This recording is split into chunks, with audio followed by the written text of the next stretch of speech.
ஜன்னலின் வழி வந்து விழுந்தது மின்னலின் நொழி. அதில் தெரிந்தது அழகு தேவதை அதிசய முகமே.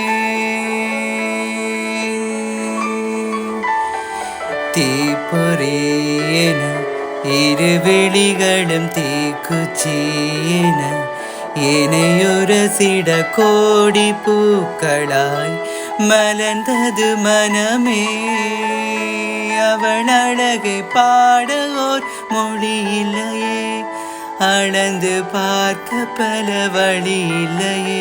என இருந்த போதும் அவள் எனதில்லையே, மறந்து போயன் மனமே.